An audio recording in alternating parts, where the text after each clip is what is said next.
که تاسو په ټیک ټاک نه پیسې ګټل غواړئ نو دا ویډیو ستاسو لپاره ده. په نن ویډیو کې به زه تاسو ته هغه رازونه وایم کوم رازونه چې تاسو ته څوک ویل نه غواړي او خلک په دنیا پیسې ګټي. زیاتره خلکو دا سوچ دی چې د ټیک ټاک نه اله پیسې ګټل کېږي چې کله ستا ټیک ټاک اکاونټ مونټایز وي. هیڅ کله داسې نه ده. داسې نور هم ډېرې طریقې شته چې تاسو په هغې باندې کار وکړئ نو تاسو ټیک ټاک نه ښې ډېرې ډالرې ګټلی شئ. اوس به تاسو وایئ چې دا کمې طریقې دي نو زه به تاسو له په ډیټیل سره ویډیو سازوم خو دا ویډیو به تاسو سکیپ کوئ نه پوره به ګورئ او کوم خوښه رااله نو په کمنټ کې به تاسو ډن لیکئ. خو که چینل هم نه سبسکرایب کړی لازمي سبسکرایب کړئ ځکه دې نه ماته موټیویشن میلاویږي او زه به کوشش کوم چې تاسو له نورې هم مزیدارې ویډیوز اپلوډ کړم. اوس د ټیک ټاک نه تاسو پیسې ګټل غواړئ نو ټول نه اول خو چې کوم دی تاسو خپل ټیک ټاک مونټایز کړئ او دا زیات تر خلکو ته پته ده خپل ټیک ټاک اکاونټ مونټایز کړو نو بیا ته موږ پیسې ګټلی شو.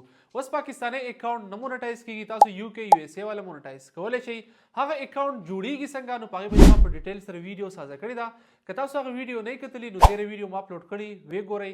بالکل چاله پیسې مور کوئ تاسو په اسانه باندې ځان له په خپل موبایل کې د یو کې یو اس اے اکاونټ جوړولی شئ. هغه اکاونټ چې هغه تاسو بیا مونټایز کولی شئ پیسې ترې ګټلی شئ. اوس د هغې نه څنګه ګټلی شو چې کله تاسو اکاونټ جوړ کړو هغې ته به تاسو اپلوډ کوئ ویډیوز. چې کله تاسو 10,000 فالوورز پوره شي ستاسو ایج چې کوم دی هغه 18 پلس وي نو ستاسو دغه ټیک ټاک اکاونټ مو مونټایز شي بیا دې تاسو پیسې ګټلی شئ. دا خو ډېرو زیاتو خلکو ته پته ده خو اوس کمې ناشنا طریقې دي چې په هغې تاسو پیسې ټیک ټاک نه ګټلی شئ. نو په دویم نمبر باندې دی افیلیټ مارکیټینګ. که تاسو هر قسم ویډیوز جوړوئ ستاسو اکاونټ وایرل دی ویوز پرې راځي تاسو په افیلیټ مارکیټینګ په ذریعه باندې هم د ټیک ټاک نه پیسې ګټلی شئ. مختلف قسم افیلیټ پروګرامز دي چې د هغې لینک تاسو په خپل بایو کې لګولی شئ او بیا تاسو په ویډیو کې دغه پروډکټ صفت وکړئ په آخر کې ورته وایئ که تاسو یې اخیستل غواړئ نو زما اکاونټ ته ورشئ په بایو کې لینک دی او د هغه ځای تاسو اخیستی شئ چې څوک یې ترې واخلي او ستاسو چې کوم کمیشن دی هغه به ستاسو جمع کېږي تاسو یې ګټه کولی شئ بیا یې تاسو ویډرا کولی شئ. اوس په پاکستان کې کوم افیلیټ پروګرامز دي نو ټول نه مشهور چې کوم دی هغه دراز افیلیټ پروګرام دی.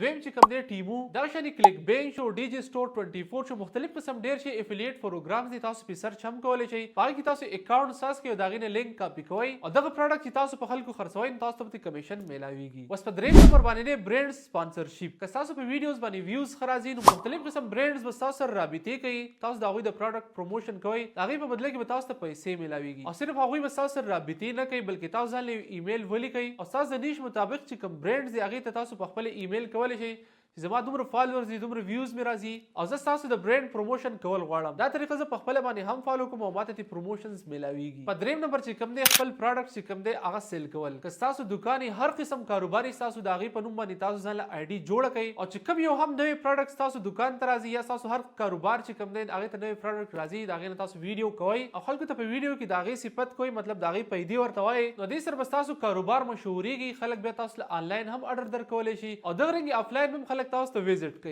نو تاسو څه کاروبار دی ماته په کمنټ سیکشن کې لازمي ولیکئ. څلورم نمبر چې کوم دی ټریفک سیلینګ. اوس په ټیک ټاک کې تاسو ډېر زیات ویوز راځي نو تاسو له فیسبوک پیج جوړ کړئ یوټیوب چینل جوړ کړئ هغه دواړه تاسو مونټایز کړئ او تاسو بیا چې کوم دی د ټیک ټاک نه هلته کې خلک بوتللی شئ ځان له فالوور ځان له سبسکرایبر زیاتولی شئ او دا طریقه ډېر زیات خلک کوي. په خپله باندې ما هم فالو کړې ده. دا څومره طریقې چې ما تاسو ته وښودلې نو په دې باندې ما په خپله کار کړی په خپله مې ترې ارنینګ کړی پیسې مې ترې ګټلې دي نو ځکه مې تاسو له ویډیو سازه کړه. دا هغه طریقې دي چې خلک یې ستاسو نه پټوي خو انسان سکلز علم پټوي نه. انشاءالله زه پښتنو له هغه ویډیو سازوم په کم کې چې د پښتنو پیدې نو ستاسو هم حق جوړېږي که چینل نه سبسکرایب کړئ لازمي سبسکرایب کړئ ویډیو لایک کړئ او یو مزیدار کمنټ وکړئ چې ماته پرې موټیویشن میلاو شي.